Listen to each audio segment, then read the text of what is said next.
বার্তা দিয়েছেন সেনাপ্রধান জেনারেল ওয়াকারুজ্জামান। কিন্তু কাদের উদ্দেশ্যে এই সতর্ক বার্তা দিলেন সেনাপ্রধান? বিস্তারিত জানাচ্ছেন আরিফ হাসান।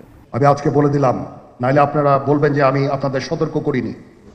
সামাজিক যোগাযোগ মাধ্যমে ছড়িয়ে পড়া বক্তব্যটা যদি সেনাপ্রধানের হতো তাহলে কতই না সুন্দর হতো। বলছে তিনি অবৈধ সরকার, শেখ হাসিনা হচ্ছেন বৈধ সরকার।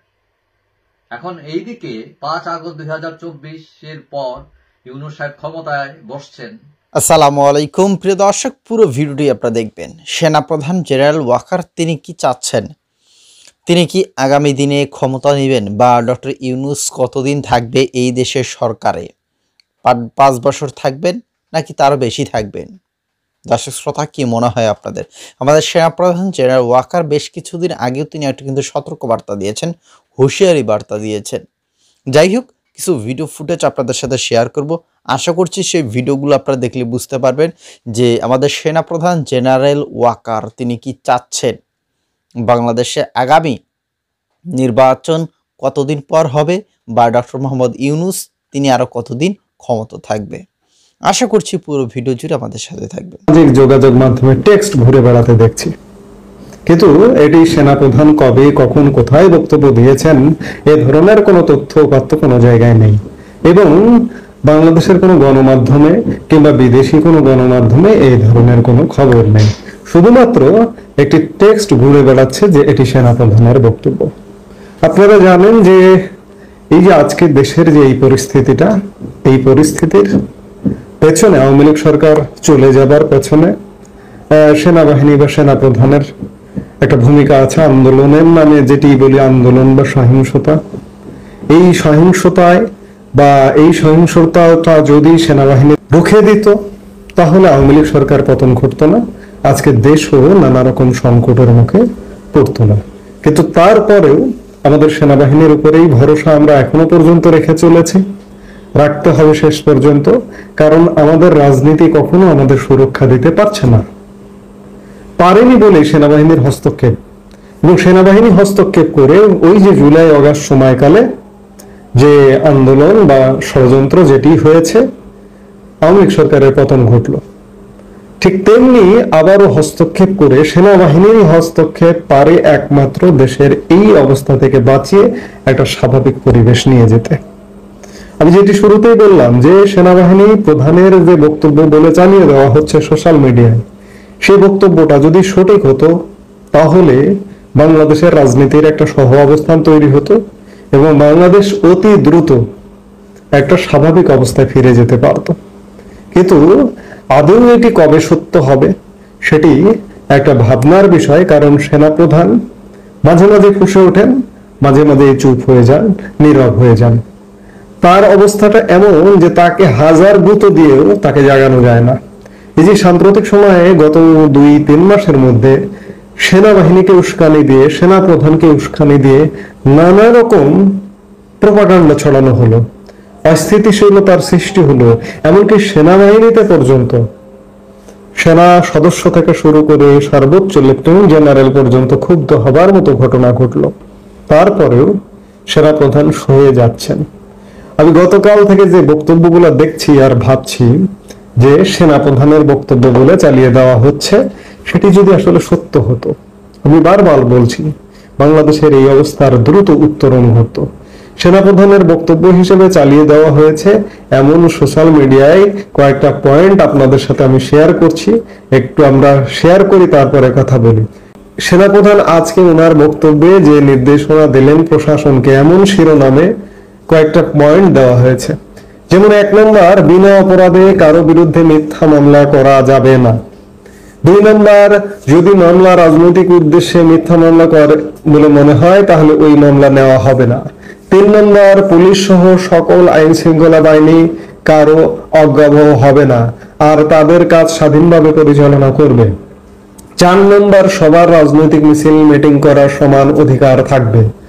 5 নম্বর, মব সহ্য করা হবে না, কারো বাড়ি ঘরে হামলা, ভাঙচুর, লুটপাট বরদাস্ত করা হবে না। 6 নম্বর, ফ্রি ফেয়ার ইলেকশন আয়োজন করার জন্য যা করণীয়, যতদূর যেতে হয় সেনাবাহিনী সে কাজ করবে এবং পুলিশ সহ সকল আইন শৃঙ্খলা বাহিনী দেশে পরিবেশ সুন্দর, শান্তি এবং শৃঙ্খলার পরিবেশ ভালো রাখার জন্য যা করণীয় তার ব্যবস্থা নিবে। চমৎকার কথা। এই যে 6টা পয়েন্ট সোশ্যাল মিডিয়ায় ঘুরে বেড়াচ্ছে, ভাইরাল হয়ে গেছে ইতিমধ্যে, এটি যদি সেনাবাহিনী বা সেনা প্রধান এটিকে লালন করে ধারণ করে, এই কথাগুলো কিন্তু মানুষের কথা, জনগণের কথা। এই কথাগুলো যদি সেনা প্রধান থেকে এই বার্তাগুলো যদি আসতো, তাহলে সত্যিই আজকে যে দেশে অস্থিতিশীল পরিবেশ বিরাজ করছে, এই অস্থিতিশীল পরিবেশ থেকে দেশটা বের হতে পারত। কিন্তু দিনের পর দিন চলে যাচ্ছে, 9 মাস হয়ে গেছে, পরিস্থিতি উন্নতির কোনো লক্ষণ নেই। এদিকে নির্বাচন নিয়ে টানাহেঁচড়া হচ্ছে, নির্বাচন আদৌ কবে হবে, নির্বাচনের কোনো রোডম্যাপ নেই। সেনাপ্রধান একটা 18 মাসের সময় সীমা দিয়েছিলেন, সে ব্যাপারেও সেনাপ্রধানের কোনো ভূমিকা নেই। সেনাপ্রধানের ভূমিকাটা আসলে সম্পূর্ণ রহস্যজনক। আমি যদিও বরাবর সেনাপ্রধানের প্রতি আস্থা রাখতে চাই, রেখেছি, আজও এখনো রাখতে চাইছি, কিন্তু বেশিরভাগ মানুষ এই সেনাপ্রধানের প্রতি আর আস্থা রাখতে চান না। মানুষ দিনকে দিন হতাশ হয়ে গেছেন, হতাশ হয়ে যাচ্ছেন। আমি সেনাপ্রধানের কেন বিরোধিতা করি না? বিরোধিতা করি না এই জন্য, স্বাধীনতা বিরোধীরা সেনাপ্রধানের বিরোধিতা করে। সেই প্যানিক ভট্ট থেকে শুরু করে এই গোত্রীয় যারা আছেন, তারা সেনাপ্রধানের অপসারণ চায়। কারণ সেনাপ্রধান আওয়ামী লীগের নিয়োগপ্রাপ্ত, সেনাপ্রধান শেখ হাসিনার আত্মীয় ইত্যাদি ধোয়া তুলে। যেহেতু এই স্বাধীনতা বিরোধীরা, এই দেশদ্রোহীরা সেনাপ্রধানের বিরোধিতা করেন, আমি বিরোধিতা করি না। কারণ সেনাপ্রধানের পরে যারা আছেন তাদের সবাইকে অবসরে পাঠানো হয়েছে। তারপরে সেনাপ্রধান যারা হবেন তারা অনেক জুনিয়র। কাজেই সেনাপ্রধানের মেয়াদ আছে 2027 সালের 23শে জুন পর্যন্ত। তিনি পূর্ণ মেয়াদে থাকুন এবং দেশে যে সংকটটা এসেছে, এই সংকট তার হাত দিয়ে উত্তরণ হোক। আমি আজও চাই, সামনের দিনগুলোতেও চাইব। এই যে সোশ্যাল মিডিয়ায় এই বক্তব্যগুলা, এটি সব মানুষের কথা। সত্যিকার অর্থে এটি ভাইরাল হয়েছে কোনো সূত্র ছাড়া। এটি ধারণ করুন সেনাপ্রধান এবং এই নির্দেশনা সত্যি সত্যি প্রশাসনকে জারি করুন। সবাই যেন সমান সুযোগ পায়, সব রাজনৈতিক দল যেন সমান সুযোগ পায়। আওয়ামী লীগ থেকে শুরু করে অন্যান্য যত রাজনৈতিক দল আছে, সবাই যেন সেই সুযোগ পায়, সেটি প্রত্যাশা।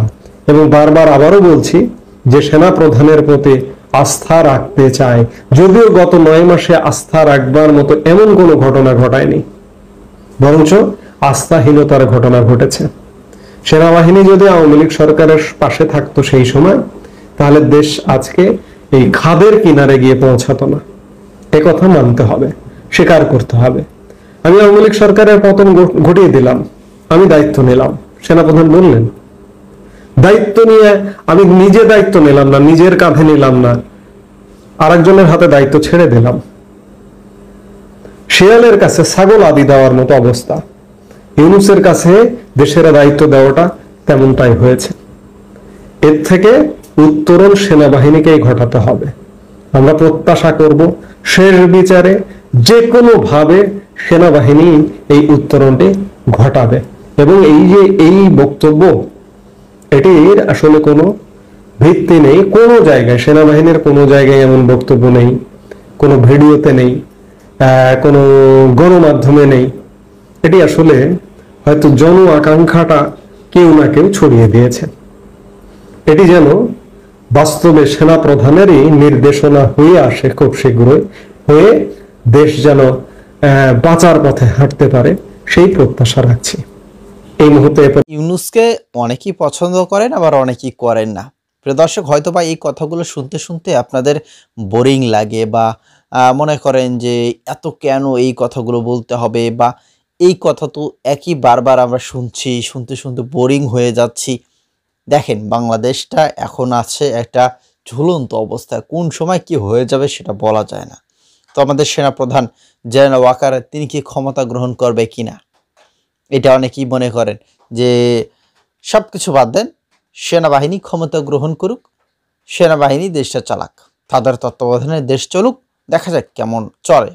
তো যাই হোক, সেটা নিয়ে আমি আপনাদের একটি প্রশ্ন করতে চাই যে আগামী দিনে যদি সেনাবাহিনী ক্ষমতা নিতে চায়, আপনার মতামত সেখানে কি থাকবে? যে হ্যাঁ, সেনাবাহিনী চালাক, দেশ চালাক, ক্ষমতা চালাক, দেখা যাক কতদূর কি হয়, কি মনে হয় আপনাদের? দেশ কি ভালো চলবে না খারাপ চলবে? কমেন্টে জানাবেন।